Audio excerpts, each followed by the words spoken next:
Boa noite, gente. É uma grande honra gravar mais um podcast aqui do Labop. Esse é o nosso segundo.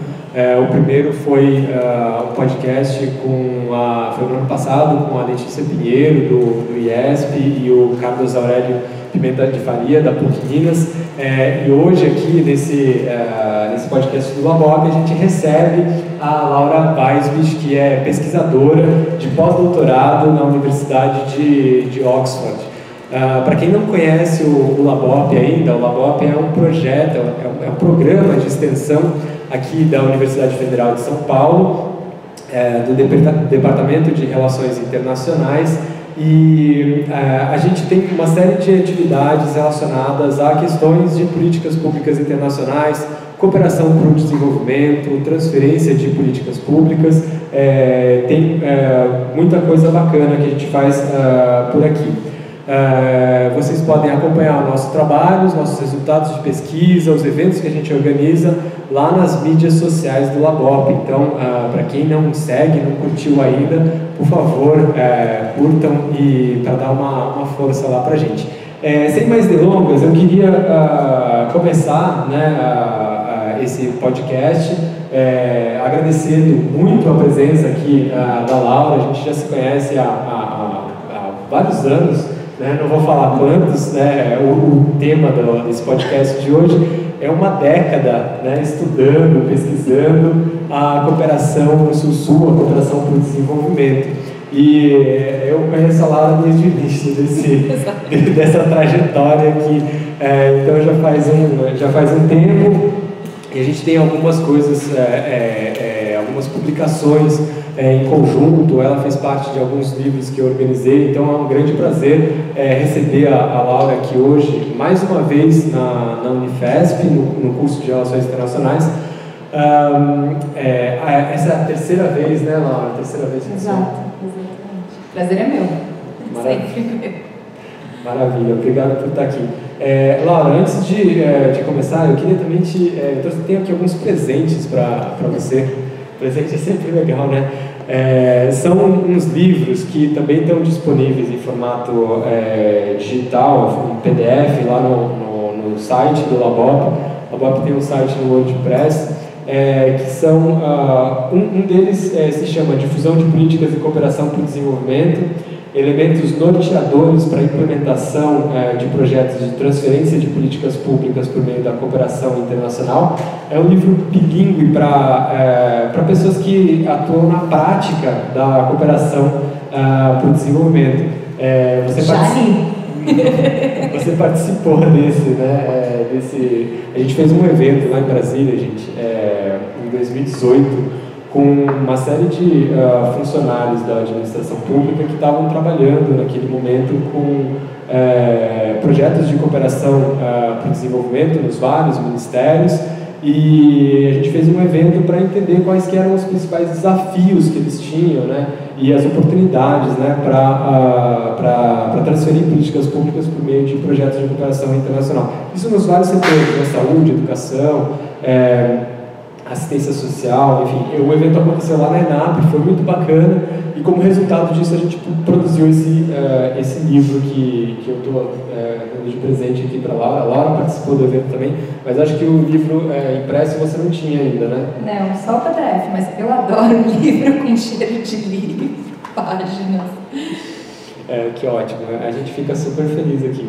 E tem um outro também que eu queria te dar de presente, que é o livro Difusão de Políticas na América Latina, da importação à exportação, que a gente publicou também, é resultado de um evento que foi organizado lá no SEBRAP em 2016, com vários pesquisadores. Foi acho que o primeiro evento de grande porte internacional sobre difusão de políticas que a gente fez aqui no Brasil. Quem organizou fui eu, a Cristiane Kershis, o Sérgio Monteiro e a Cecília Osório, e são vários artigos que tratam daquele momento, de como a América Latina tinha migrado de um período longo de importação de modelos políticos para uma região mais proativa na produção de inovações e exportação também, a gente usa esse termo, exportação no sentido de transferência, de difusão, né, de políticas públicas made in América Latina, né? Então é muito bacana. Enfim, então fica aí ficam Já esses queria abrir o livro aqui. Pode abrir, fica à vontade. E aí a gente vai sortear também esses livros aqui para vocês que estão participando desse evento presencial. Queria agradecer também a presença de todos aqui que vieram para prestigiar, para acompanhar essa conversa aqui com a Laura. Agradecer a equipe do Labop, né, que ajudou na organização desse evento, a Letícia, a Amanda, que não está aqui, a Mariana também, e a Ariana, que está aqui nos ajudando hoje. Enfim, já falei pra caramba, né? Mas enfim, hoje não é o meu dia, hoje é o dia de da Laura falar. E Laura, mais uma vez, muito obrigado por estar aqui. Eu queria,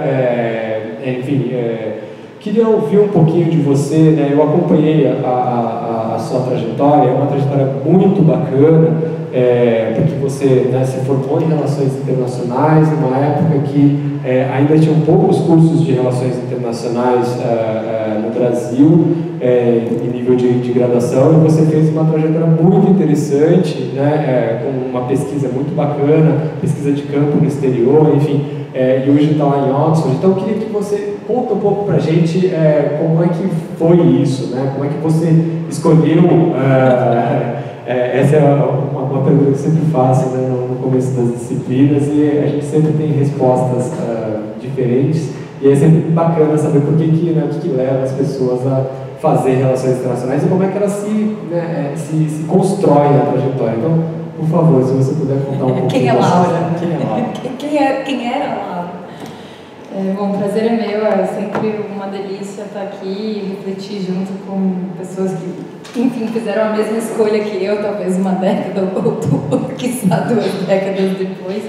De fato, quando eu escolhi Relações Internacionais, era ainda mais, enfim, desconhecido. Eu acho que existiam pouquíssimos cursos, existia com certeza Brasília, existia talvez PUC Minas, mas talvez não tenho certeza.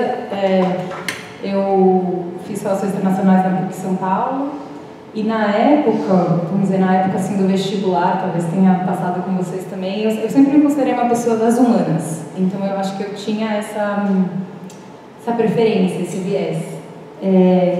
E eu, talvez até por questões familiares, eu sou sou neta de refugiados, digamos, da Segunda Guerra Mundial, então eu acho que tinha algo ali de internacional no meu DNA, se a gente pode dizer isso. E eu era uma criança que desenhava bandeirinhas, pegava, na época que tinha o Atlas da Melhoramentos, fazendo propaganda. Tinha um Atlas, a gente fazia mapas na escola, e eu era uma pessoa que, no tempo livre, desenhava bandeirinhas, talvez estivesse impressa no meu DNA. E eu não sabia disso quando tive que pensar no vestibular. Eu sempre falei, nossa, eu sou uma pessoa das humanas. Em algum momento eu queria ser Indiana Jones, eu queria ser arqueóloga. Fui desaconselhada por um preconceito familiar, que as pessoas sabiam que a arqueologia no Brasil também está dentro de antropologia, e aí a antropologia está dentro de ciências sociais, e as pessoas falaram, não tenho certeza. Quer dizer, também um preconceito ali de o que é ciências sociais, mas, enfim, não fazendo a crítica às pessoas que me rodeavam, mas, na prática, acho que quando eu vi que existia esse curso de Relações Internacionais, para mim o que mais me fascinava era essa diversidade da grade de humanas, e, ao mesmo tempo, de fato diversa, né? De distintas ciências sociais, economia, direito, geografia, enfim, história, política. Pelo menos o curso que eu fiz, e acho que aí talvez seja uma coisa que foi acontecendo com o próprio campo, né? Sejam nas públicas, mas sobretudo nas particulares que foram abrindo cursos, foi se criando também certos vieses, né, e especializações nos diferentes cursos. Então alguns têm um pouco mais em marketing internacional, comércio internacional, outros continuaram política, ou enfim, combinações, variações sobre o tema da política predominante. Enfim, essa foi talvez a minha escolha inicial. Como eu disse, eu fui fazer minha graduação na PUC de São Paulo e tive a sorte, isso eu não sabia quando eu fui fazer a graduação, mas eu tive a sorte de estar numa universidade que na época tinha um programa de intercâmbio. E mais do que programa de intercâmbio, acho que é porque ainda tem isso, tinha um programa de duplo diploma, dupla graduação, que é bastante raro como projeto pedagógico, e eu fui parar na França, no meio da minha graduação. Eu fiz 3 anos na PUC, depois 3 anos na França, e foi absolutamente não planejado, como grande parte das minhas decisões. Então, acho que talvez pessoas aqui formadas, ou formadas há décadas, ou 10 mais, às vezes contam histórias muito coerentes sobre suas trajetórias, suas preferências, e eu não tenho. Eu acho que parte das minhas escolhas foram um acaso, foi uma interação também, seja com o contexto político, seja com as oportunidades acadêmicas, quase com o momento. E acho que vocês vão entender. Eu vou retomar essa ideia de que não sei se eu que escolhi a Cooperação Sul-Sul ou a Cooperação Sul-Sul que me escolheu num certo contexto da minha vida. Os dois. Com certeza a gente tem essas coisas.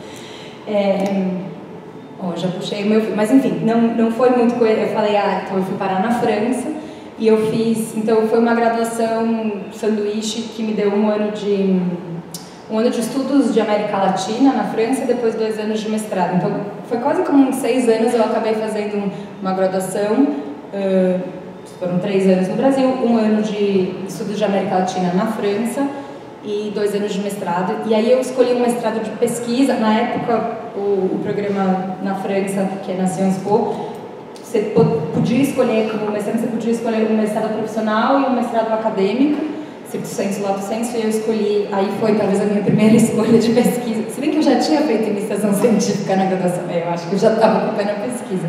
Mas eu escolhi um mestrado acadêmico. E eu continuo a minha trajetória? Quanto dessa história? Talvez aqui tenha um salto interessante. Quando foi isso lá na França, nessa escola? A gente tem que responder. Não, só para saber mais ou menos quem estava lá. Você ficou em Paris, em Poitiers? Foi 2007 a 2010, então 2007, aquele ano acadêmico, 2007 a 2008 eu estava em Poitiers, depois eu fui 2008 a 2010 estava em Paris. O Olivier Dabene que estava lá. Ele era o diretor do programa. Então, o que aconteceu, e aí foi interessante, talvez aí interessante porque explique o que aconteceu comigo depois. Apesar de ter escolhido o mestrado de pesquisa e eu já tinha feito iniciação científica na graduação, eu sempre gostei de pesquisa. Quando acabou o meu mestrado, eu queria trabalhar. Eu queria estar no campo. E eu fui buscar o terceiro setor, organizações não governamentais. E eu tinha muita certeza que eu não queria ser a pessoa que ia saltar da graduação para o mestrado. Eu já tinha feito isso, graduação para o mestrado direto, mas eu não queria fazer do mestrado para o doutorado. E eu fui... primeiro eu trabalhei em algumas organizações não governamentais na Europa, mas na Europa e nos Estados Unidos eu era bem a lobista dos direitos humanos. Trabalhei em 2 organizações, mas com esse tipo de atividade. Trabalhei para 2 organizações que tinham esse foco de organizações não governamentais, mas que tinham esse foco de direitos humanos, e o que você fazia era o advocacy, a incidência política, trazer as questões, tentar convencer governos e a ONU e a União Europeia de que aquelas questões tinham valor, legitimidade, e através de produção de conhecimento. Então, de alguma forma, eu acho que eu estava colocando esse meu interesse na pesquisa a serviço de organizações não governamentais. E quando eu volto para o Brasil em 2011, eu volto para trabalhar numa outra organização de direitos humanos, Conecta de Direitos Humanos. Estou dando microfone. Não.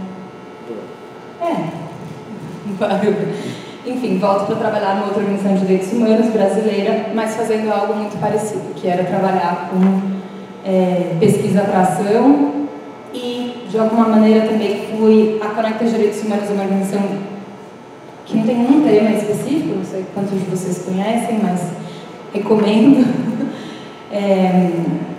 E eu fui trabalhando em diversos programas ali dentro, inclusive o programa de política externa. Então era uma discussão muito interessante ali já era o governo Dilma, então 2011, 12, 13, 14, de pensar a política externa de direitos humanos no fundo são as duas faces da moeda, né? A política externa brasileira de direitos humanos, então que partes da política externa, seja das relações bilaterais, seja da própria participação do Brasil na ONU, no Sistema Interamericano de Direitos Humanos, então como que o Brasil, dentro da sua política externa, concebia essa temática de direitos humanos, mas também como o Brasil, de alguma forma, como questões de direitos humanos do Brasil, de alguma forma, a diplomacia é a porta de entrada, né, do sistema internacional e, sobretudo, do escrutínio do sistema internacional em relação às questões domésticas. Então, essa diplomacia ela pode ser tanto propositiva, o Brasil pode querer ser um ator desenvolvendo agendas específicas de direitos humanos na ONU, ou na região, ou nas suas relações bilaterais, ou a política externa pode ser um escudo, né?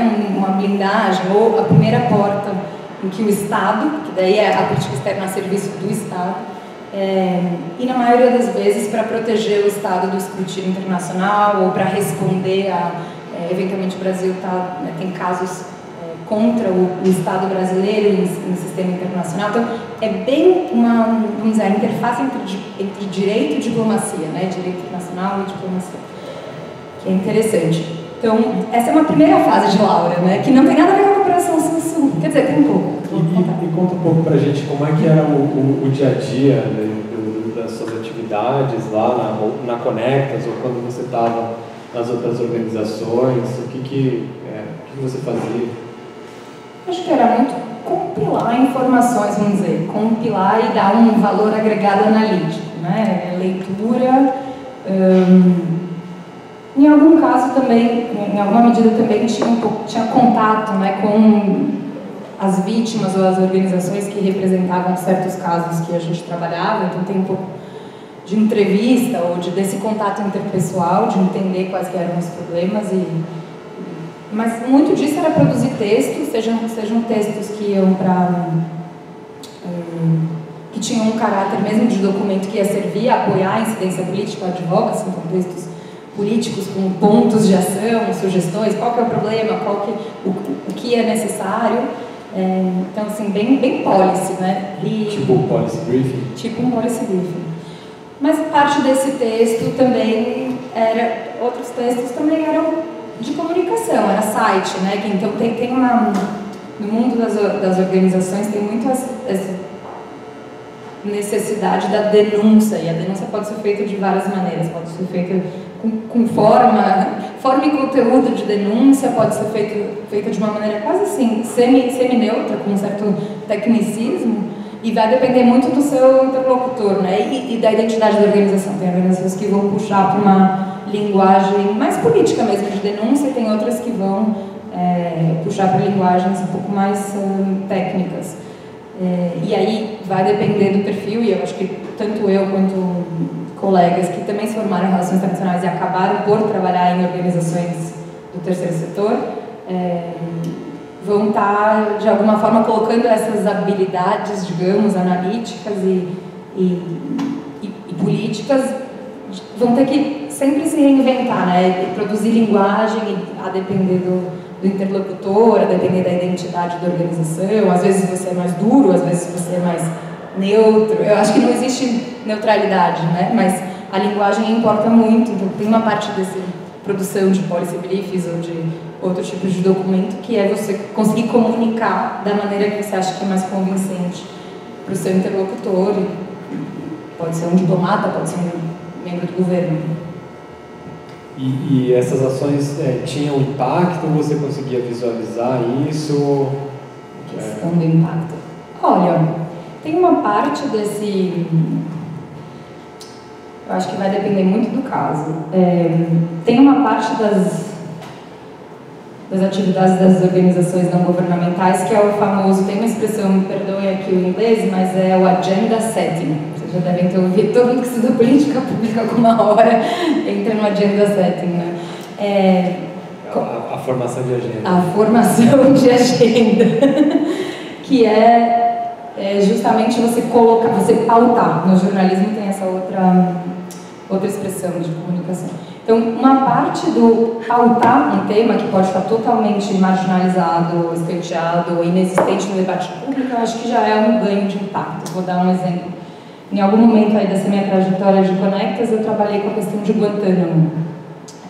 Na época, Guantánamo já tinha seus 10 anos, enfim, Guantánamo acho que foi reaberto talvez em 2003, e tinha muitos prisioneiros que estavam ali, prisioneiros provisórios, né? A gente conhece no Brasil o que significa isso, são pessoas que estão presas sem ter tido julgamento, e estavam provisórios indefinidamente, a partir de uma lógica, e essa sim não é uma lógica de justiça criminal doméstica, é uma lógica de política internacional, da maneira como os Estados Unidos conceberam o terrorismo internacional e como tinham de alguma forma expandido os tentáculos ali da guerra contra o terrorismo para vários países, e acabaram recebendo esses homens que estavam ali presos e contra os quais não havia denúncias concretas e não havia processos, contra alguns sim, mas contra muitos não, e ficaram num certo limbo porque o Congresso na época, quer dizer, logo depois, impediu que essas pessoas fossem soltas. O Guantánamo está em território cubano, então tem um outro enrosco ali do direito internacional.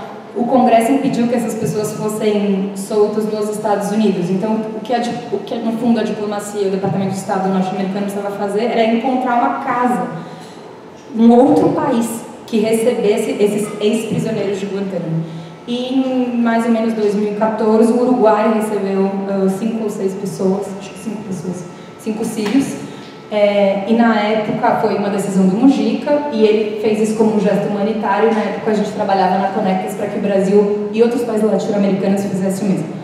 Lembrando aqui que essas pessoas estavam presas sem nenhuma acusação contra elas, né? Então era assim, eles eram refugiados e vítimas de tortura, e precisavam de lar.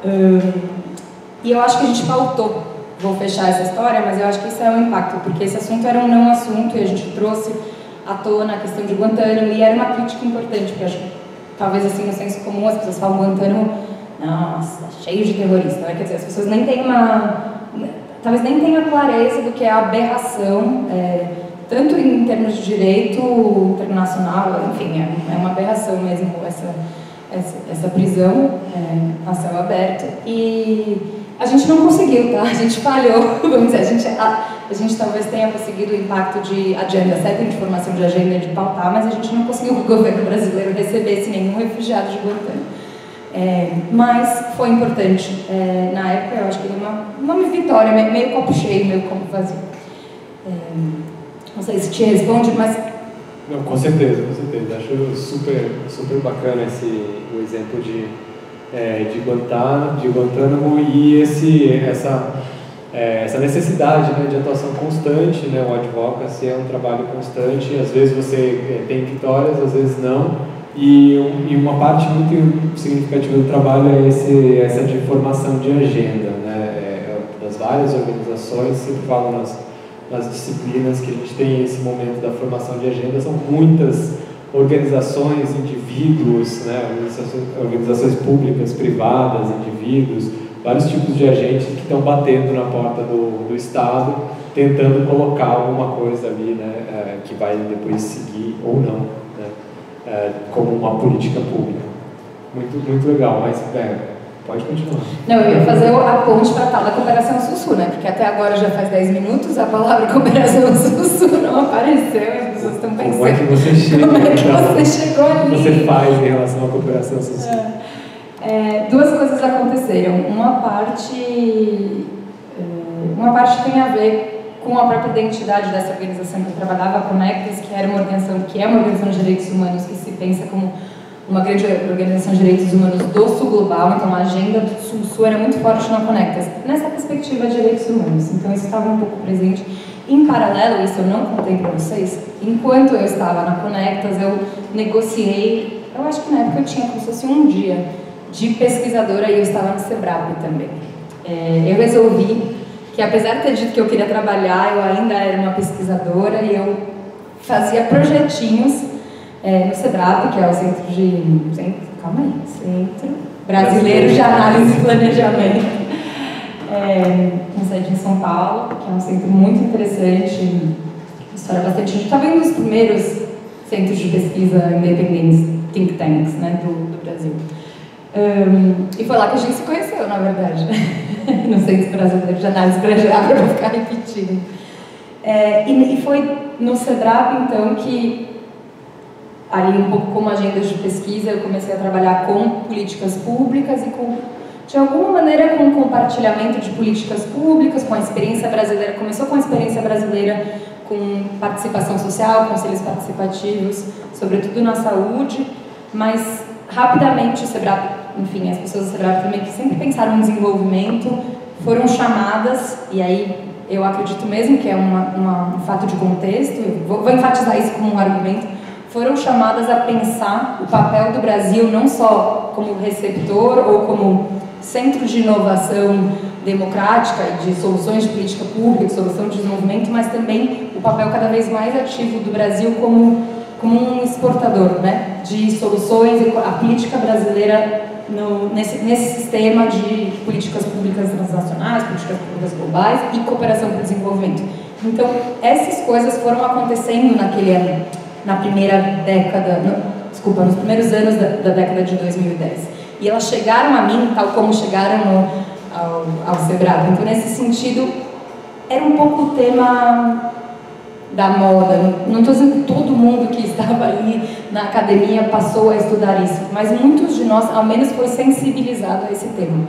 Porque existia um protagonismo do governo brasileiro, na época era a transição mesmo do governo Lula para o governo Dilma. Então, uma agenda, vamos dizer, do Partido dos Trabalhadores, na época, realmente de expansão das relações Sul-Sul e, dentro disso, expansão da cooperação para o desenvolvimento. Era também um sonho de Brasil emergente, todo mundo lembra do tal da Economist, o Cristo decolando, e alguns anos depois o Cristo capota, né? Tem uma outra do Economist que o Cristo está para baixo, assim.